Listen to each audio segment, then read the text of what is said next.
बहुत बहुत स्वागत है आप सभी का। नमस्कार, मैं हूं आपके साथ प्रीति। आइए सुबह 9 बजे की खबरों की शुरुआत करते हैं हेडलाइंस के साथ।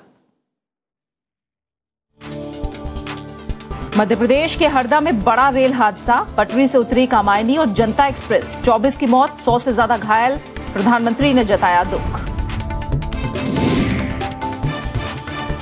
पश्चिम बंगाल के 12 जिले बाढ़ग्रस्त घोषित, गुजरात, राजस्थान और ओडिशा समेत कई राज्यों में भी हालात बदतर। केंद्रीय मंत्री किरण रिजिजू और जितेंद्र सिंह आज करेंगे मणिपुर का दौरा।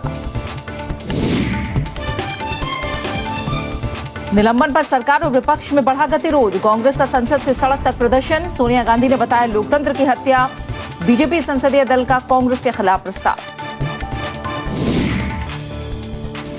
दिल्ली सरकार का नया सर्कुलर, पुलिस, भूमि और पब्लिक ऑर्डर की फाइलें छोड़कर बाकी फाइलें उपराज्यपाल को नहीं भेजने का निर्देश। पहली बार अमेरिका के 9 उपग्रहों का प्रक्षेपण करेगा इसरो, अगले साल मार्च तक छोड़े जाने की संभावना।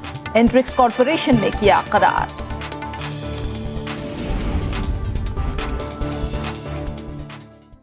बड़ी खबर मध्य प्रदेश से, जहां हरदा के नजदीक बड़ा रेल हादसा हुआ है। रात करीब 11:30 बजे एक ही जगह अलग अलग ट्रैक पर कामायनी एक्सप्रेस और जनता एक्सप्रेस पटरी से उतर गई। हादसे में 24 लोगों की मौत हुई है, जबकि 100 से ज्यादा लोग जख्मी हुए हैं। राहत और बचाव का काम अंतिम चरण में है। रेल मंत्री सुरेश प्रभु खुद पल पल की जानकारी ले रहे हैं।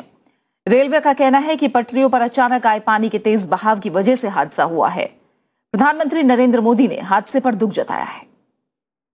भोपाल से 160 किलोमीटर दूर हरदा में माचक नदी के पास एक पुलिया को पार करते हुए 2 ट्रेनें बीती रात हादसे का शिकार हो गईं। मुंबई से वाराणसी जा रही कामायनी एक्सप्रेस हरदा से करीब 25 किलोमीटर दूर खिड़किया और भिंगरी के बीच पटरी से उतर गई। उसके तुरंत बाद जबलपुर से मुंबई जा रही जनता एक्सप्रेस भी उसी जगह दुर्घटनाग्रस्त हो गई। हादसे में कामायनी एक्सप्रेस के 6 डिब्बे और इंजन, जबकि जनता एक्सप्रेस के 4 डिब्बे और इंजन पटरी से उतर गए। और जैसा कि पहले गलत जानकारी आ गई थी कि कोई नदी, माचक रिवर नदी के पुल पर यह हादसा हुआ है, वो हादसा माचक नदी के पुल पर ना होकर उसके आगे छोटी छोटी पुलियां हैं, तो उस पुलिया के ऊपर हुआ था। जानकारी और भी मिली है कि 8 मिनट पहले वहाँ से 2 ट्रेनें गुजर चुकी थी और उनके ड्राइवर्स ने ऐसी कोई अनहोनी वाली स्थिति का रिपोर्ट नहीं किया है। इसका मतलब है कि उस 8 मिनट के दौरान सडनली कहीं से फ्लैश फ्लड की स्थिति बनी है, कहीं से बांध टूट के पानी आया है या कहीं का पानी छोड़ा गया है और एकदम फ्लैश फ्लड पुलिया के ऊपर आ गया, ट्रैक के ऊपर आ गया, ब्रिज के ऊपर आ गया और उसकी वजह से वो ट्रैक धंस भी गया और जिससे ये हादसा हुआ और डिरेलमेंट हुआ है। हादसे के बाद से राहत और बचाव कार्य जारी है। अंधेरा होने की वजह से राहत कार्य में मुश्किलें आईं, लेकिन दिन निकलने के साथ ही काम तेज हो गया। इस बीच इटारसी, भोपाल और भुसावल से राहत और बचाव टीमें पहुंच गई हैं। रेलवे ने हेल्पलाइन नंबर जारी कर दिए हैं, साथ ही हरदा, बीना और भोपाल में हेल्पलाइन स्थापित कर दी हैं। रेल मंत्री सुरेश प्रभु ने भी हर संभव मदद का भरोसा दिया है। उन्होंने बताया कि रेलवे प्रशासन और मध्य प्रदेश सरकार मिलकर राहत और बचाव के काम में जुटे हैं। मेडिकल रिलीफ वैन पहुंच गई है, रेलवे के वरिष्ठ अधिकारी पहुंच गए हैं, घायलों को अस्पताल पहुंचाया गया है और रेलवे प्रशासन मुस्तैदी से वहां राहत कार्य में जुटा हुआ है। रेलवे के जीएम, डीआरएम, आरपीएफ और मेडिकल स्टाफ घटनास्थल पर पहुंच गए हैं। सेना और एनडीआरएफ भी राहत और बचाव के काम में जुटी हैं। एनडीआरएफ की हमारी एक टीम भेजी गई है जिसमें 35 जवान हैं और उनके साथ ऑल टेक्निकल इक्विपमेंट्स हैं, गैस कटर्स हैं, कटिंग इक्विपमेंट्स और भी हैं, श्रेडर हैं, उनके साथ डीप डाइविंग सेट्स भी हैं। और यद्यपि वहाँ पे बहुत सारा कार्य हो चुका है, लेकिन फिर भी हमारी टीम पहुंचकर वहां जायजा लेगी और देखेगी कि और कोई ऐसी चीज़ें जो उनको करनी है वो उसका ऑपरेशंस को अंजाम देंगे। रेलवे के मुताबिक 300 से ज्यादा लोगों को सुरक्षित बाहर निकाल लिया गया है। हालांकि हादसे की जगह पानी भरा होने की वजह से राहत और बचाव के काम में मुश्किलें आ रही हैं। Bureau report, Rajya Sabha TV.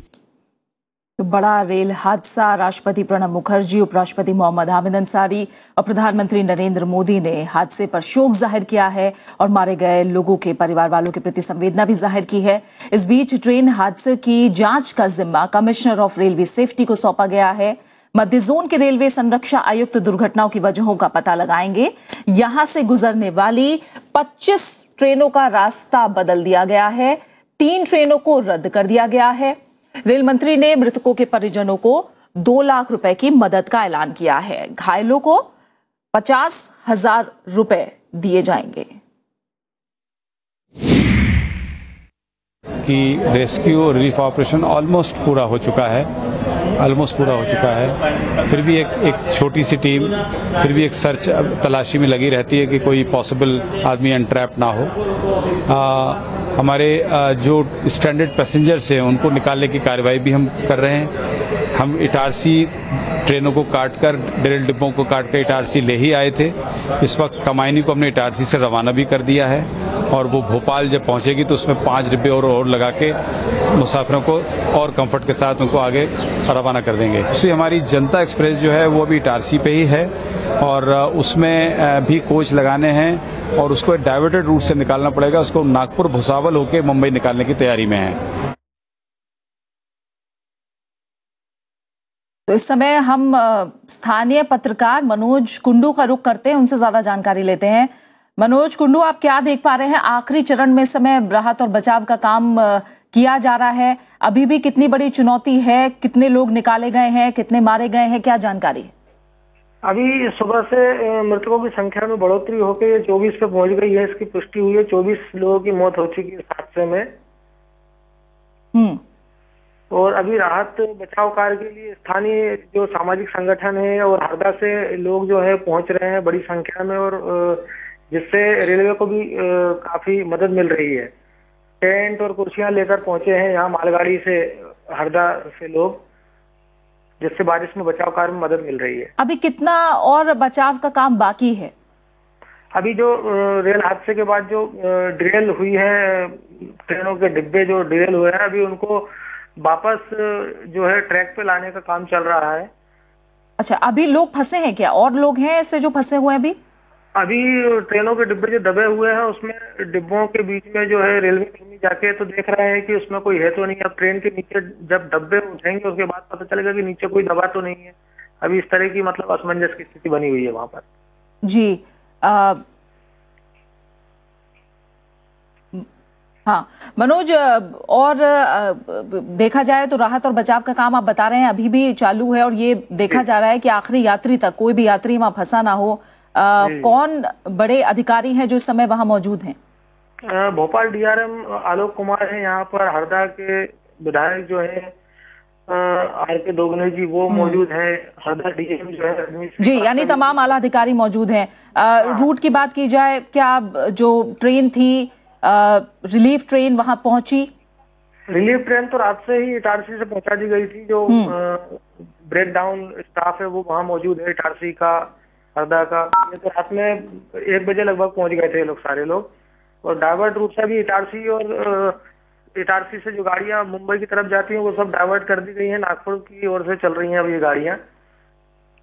हाँ, 25 ट्रेनों पर असर की बात कही जा रही। 3 ट्रेनें रद्द भी की गई। मेडिकल जो उपचार की व्यवस्था है उसे लेकर क्या पता लग पा रहा है? उपचार के लिए तो वहाँ टेंट लगा दिए हैं स्थानीय लोगों ने भी और प्रशासन ने भी टेंट लगा दिया है। बारिश लगातार हो रही है जिसके कारण दिक्कत आ रही है अभी। और जो घायल हैं उनको हरदा और इटारसी भी पहुंचा रहे हैं, जो ट्रेनें वहां से आ रही हैं। अच्छा, जो रिटर्न करके मतलब वापस भेज रहे हैं गाड़ियों को, तो उसी में घायलों को भी पहुंचा दिया जा रहा है साथ में। अच्छा मनोज, ये पता नहीं लग पा रहा था कि ट्रेन के हादसे की सही वजह क्या है। अब तक हालांकि तस्वीर बहुत साफ हो गई होगी, क्या वजह साफ तौर पर सामने आई है हादसे की? उसमें ये बताया कि रात में जैसे पता चल रहा था कि माचना नदी के पुल पे हादसा हुआ है, लेकिन पुल पर नहीं हुआ है। ये उसके आगे एक पुलिया है छोटी, जिसमें अचानक पानी दबाव बढ़ने के कारण, क्योंकि 2-3 दिन से लगातार हरदा जिले में बारिश हो रही है और पुलिया के नीचे से जो है मिट्टी और कंक्रीट बह जाने के कारण जो है ट्रैक दब गया उसका। और ट्रेन जब कामायनी एक्सप्रेस उस पर आई और जनता एक्सप्रेस भी तत्काल उसी समय आ गई थी, दोनों अप और डाउन ट्रैक पर। हाँ। तो ट्रेनें अनबैलेंस होकर एक दूसरे से टकरा गई और जिसके कारण ये हादसा हुआ है। आप हमारे साथ बने रहिए मनोज, और जानकारी आपसे हम लेंगे। इस बीच आपको बता दें कि तमाम हेल्पलाइन नंबर भी जारी किए गए हैं। इस समय आप देख पा रहे हैं हरदा का हेल्पलाइन नंबर जो है 9752460088।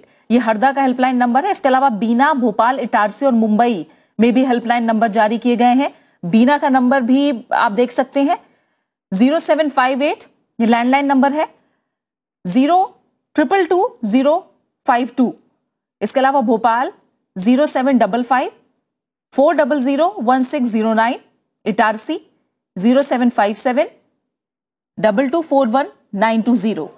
साथ ही मुंबई का हेल्पलाइन नंबर भी यहां है 022 528 0005। ये टीवी स्क्रीन पर आप नंबर देख पा रहे हैं। और हमारे साथ मनोज कुंडू जुड़े हुए हैं, स्थानीय पत्रकार। मनोज, ये भी कहा जा रहा था, इस बारे में क्या पता लग पा रहा है कि कुछ ही पलों पहले, कुछ ही मिनटों पहले वहां से ट्रेनें गुजरी थी और सही तौर पर गुजरी थी और उन्होंने किसी तरह की शिकायत उनकी तरफ से नहीं मिली थी, ये बात सही है? जी हाँ, ये बता रहे हैं कि पवन एक्सप्रेस उसके पहले निकली है वहां से, और लेकिन रेलवे ट्रैक पर क्या पानी आ जाना ऐसा बहुत मेजर प्रॉब्लम नहीं है, क्योंकि बारिश के दिनों में तो इस तरह की स्थिति बनती है अक्सर यहाँ पर। तो सामान्य रूप से लिया होगा इन्होंने भी, और उसकी सूचना अगर दे दी जाती तो हो सकता था कि पिछले स्टेशनों से गैंगमैनों की टीम आती और उस पर जांच करती, देखती। तो रेलवे की एक लापरवाही तो खैर इसमें सामने आई है अभी, मतलब शुरुआती दौर में। जी, तो मनोज हमें बता रहे हैं कि ये पुलिया पर हादसा हुआ। शुरुआती खबरें ऐसी आ रही थी कि पुल पर यह हादसा हुआ है, लेकिन माचक नदी की छोटी छोटी जो पुलिया बनी है, वहां ट्रैक है, उस पर हादसा हुआ। अचानक पानी का तेज बहाव आया है, जिस वजह से जो ट्रैक के नीचे की मिट्टी है वो खिसकी। इस वजह से ये गाड़ियां डिरेल हुई। कामायनी एक्सप्रेस और जनता एक्सप्रेस कुछ ही मिनट के आगे पीछे ये हादसा दोनों ट्रेनों के साथ दो अलग अलग ट्रैकों पर पेश आया। अभी तक मौत का आंकड़ा 24 बताया जा रहा है, जबकि 100 से ज्यादा लोग जख्मी हुए हैं। राष्ट्रपति, उपराष्ट्रपति, प्रधानमंत्री ने संवेदना जाहिर की है और साथ ही रेल मंत्री ने मारे गए लोगों के परिवार वालों के लिए मुआवजे का ऐलान भी किया है। तमाम आसपास के जिलों के अस्पतालों को भी अलर्ट किया गया है। जल्दी से जल्दी जो स्वास्थ्य सुविधाएं हैं, उपचार सुविधाएं हैं, वो पहुंचाने की कोशिश की जा रही है। एनडीआरएफ के अलावा सेना भी राहत और बचाव के काम में लगी है। तो कारण आपको बता दें, पुलिया जिस पर रेलवे ट्रैक था, अचानक वहां पानी का तेज बहाव आया, जो अब तक जानकारी मिल पा रही है, जिस वजह से ट्रैक के नीचे की मिट्टी खिसक गई और ट्रेनें डिरेल हो गई। ज्यादा जानकारी जैसे जैसे आएगी इसके बारे में हम आप तक पहुंचाते रहेंगे। फिलहाल कुछ और खबरों का रुख करते हैं। देश के कई राज्यों में बाढ़ का कहर जारी है। अभी भी सबसे ज्यादा खराब हालात पश्चिम बंगाल के हैं, जहां अब तक 83 लोगों की मौत हो चुकी है। मुख्यमंत्री ममता बनर्जी प्रधानमंत्री से जल्द मुलाकात करके मदद की मांग करेंगी। दूसरी तरफ आज केंद्रीय मंत्री किरण रिजिजू और जितेंद्र सिंह मणिपुर के बाढ़ और भूस्खलन से पीड़ित इलाकों का हवाई सर्वे करेंगे। प्रशासन से मिलने वाली ये मदद यकीनन बाढ़ पीड़ितों के जख्मों पर मरहम का काम कर रही होगी, लेकिन आसमान से बरसने वाली आफत का खौफ अब भी अपनी जगह बरकरार है। 180 लोगों की मौत, 1 करोड़ से ज्यादा पीड़ित, 3 लाख के तकरीबन घर तबाह और करोड़ों की फसल बर्बाद। ये आलम है देश के उन राज्यों का जहां मौसम की मार ने जीना मुहाल कर रखा है। खास तौर से पश्चिम बंगाल का, जहां मौत का आंकड़ा बढ़ता ही जा रहा है, तो हर रोज लाखों लोग बेघर हो रहे हैं। बारिश का कहर जारी है, जो अगले 48 घंटे भी अपना असर दिखा सकता है। না জানিয়ে জল ছাড়াটা অন্যবারের চেয়ে এবার চিফ মিনিস্টার 4 বছর ধরে চেঁচিয়ে বন্ধ করেছেন অনেকটা। সবটা বন্ধ হয়েছে, এটা ঠিক নয়, কিন্তু আগে যেটা একটা হরকা বানের মতন হতো, তাদের বাড়ি ঘরদোর বেশি ক্ষতি হতো। खतरा लगातार हो रही बारिश से तो है ही, खतरा अलग अलग बैराज से छोड़े जाने वाले पानी का भी है, जो बंगाल से होकर ओडिशा का रुख करता है। राहत कार्य अपनी गति पर जारी है, लेकिन चुनौतियां अब भी मुबाए खड़ी हैं।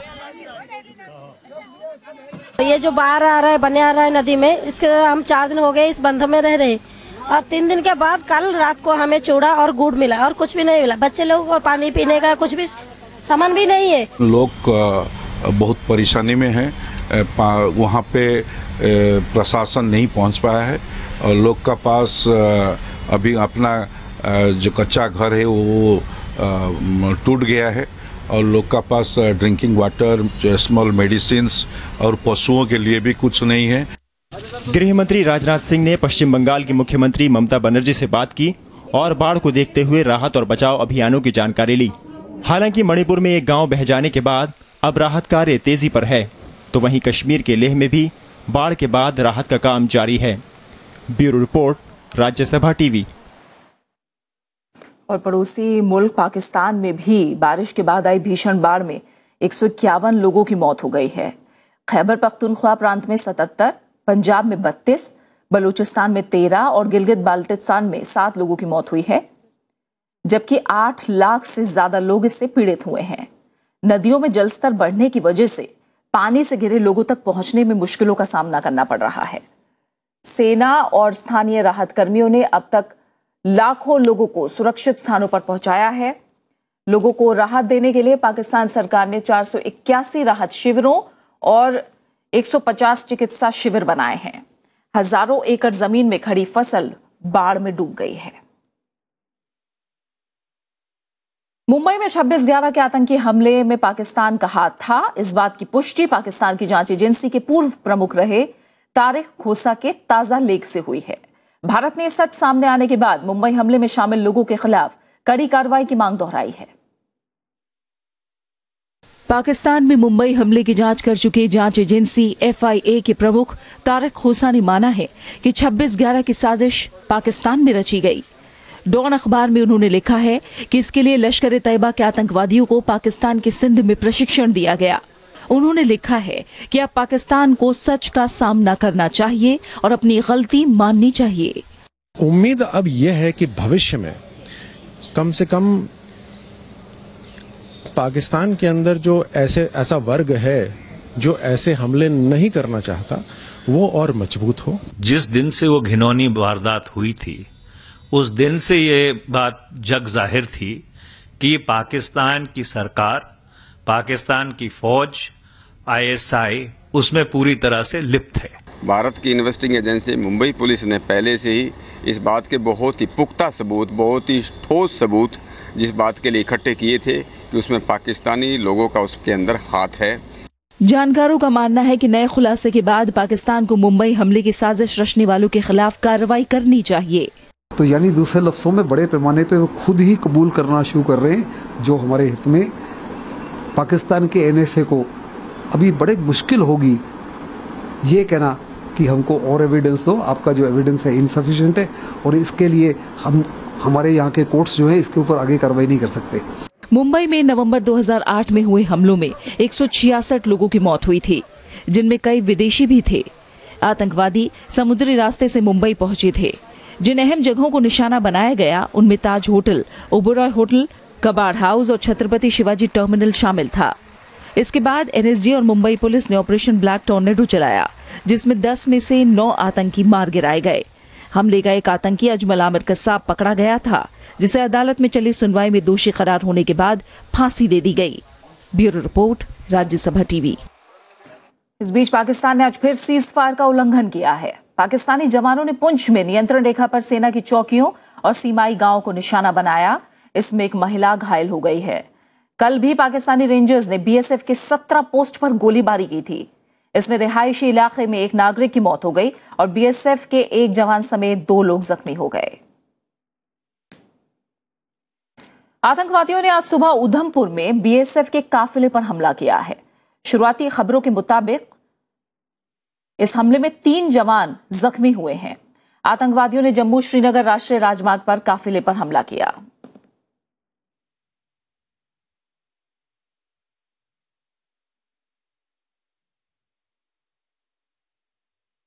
विदेश मंत्री सुषमा स्वराज ने कहा है कि पाकिस्तान में 13 साल से रह रही भारतीय लड़की गीता को भारत लाया जाएगा।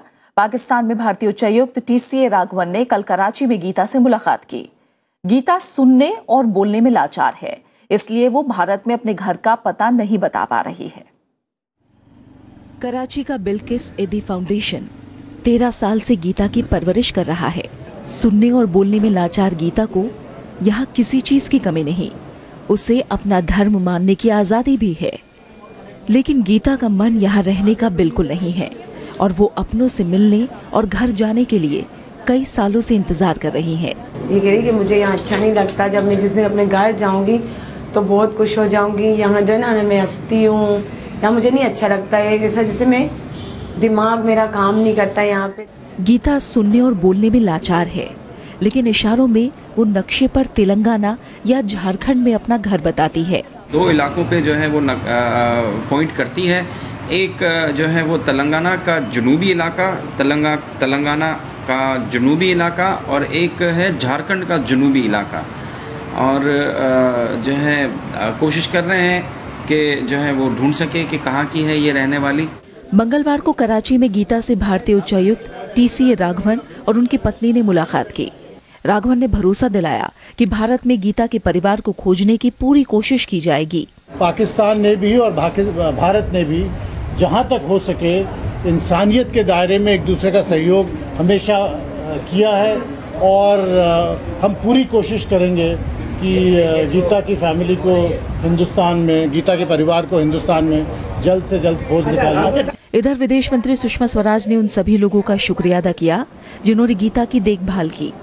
विदेश मंत्री ने कहा कि कुछ औपचारिकताएं पूरी होने के बाद गीता को भारत लाया जाएगा। खबरों के मुताबिक जब गीता 7 या 8 साल की थी तब वो गलती से सीमा पार चली गई। पाकिस्तान रेंजर्स को वो लाहौर रेलवे स्टेशन पर मिली।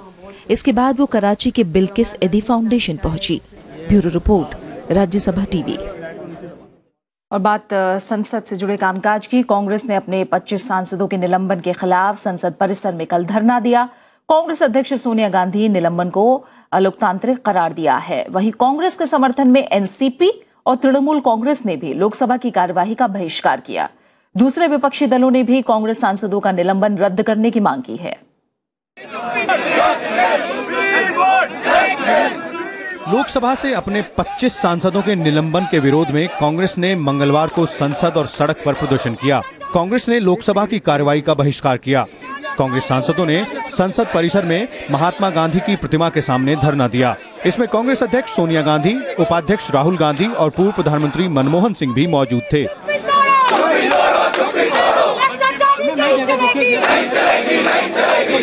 इस मौके पर कांग्रेस अध्यक्ष सोनिया गांधी ने सांसदों के निलंबन को लोकतंत्र के खिलाफ बताया।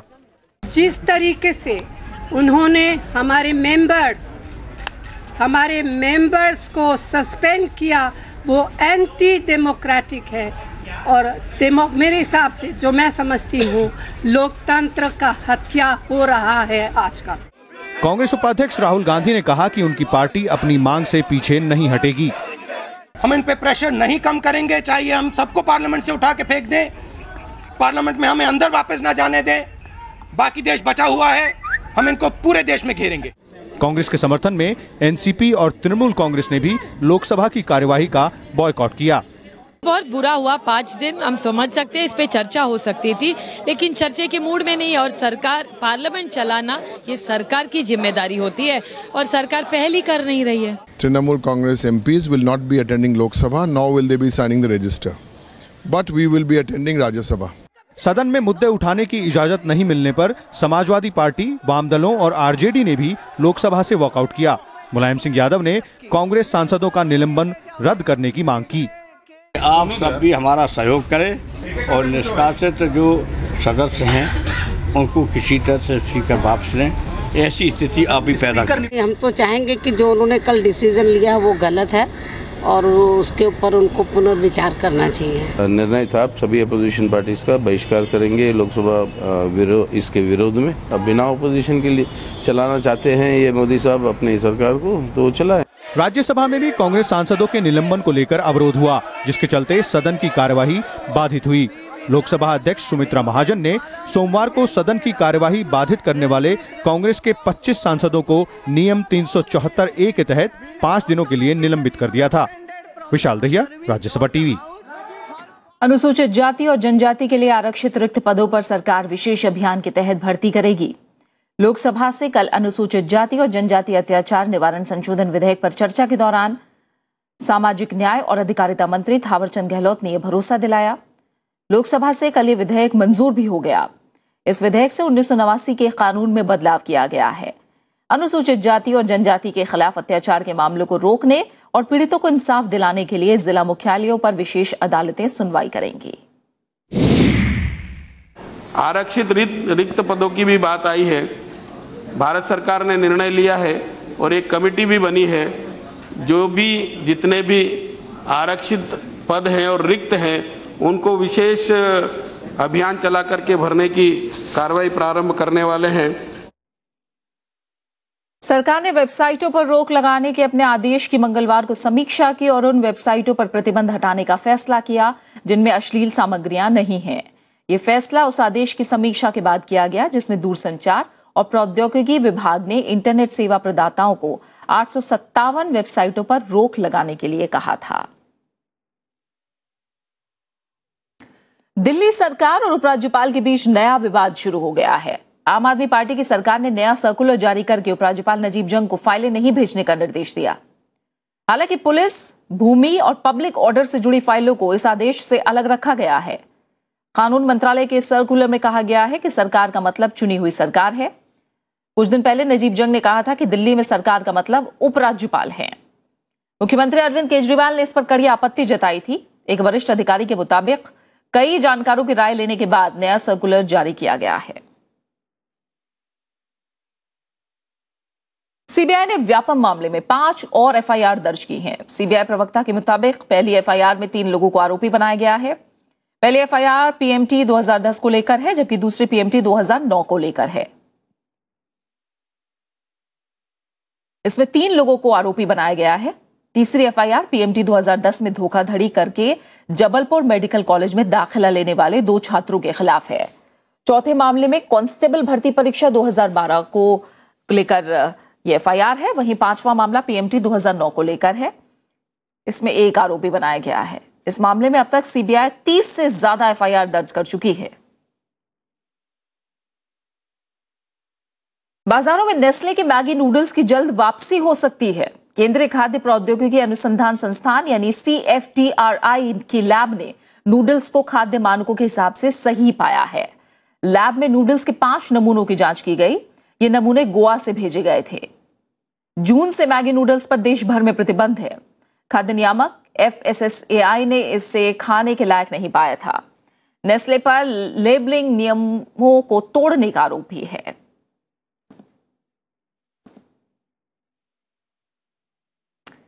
सबसे भारी वाणिज्यिक उपग्रहों के सफल प्रक्षेपण के बाद इसरो पहली बार अमेरिका के 9 उपग्रह छोड़ने की तैयारी में है।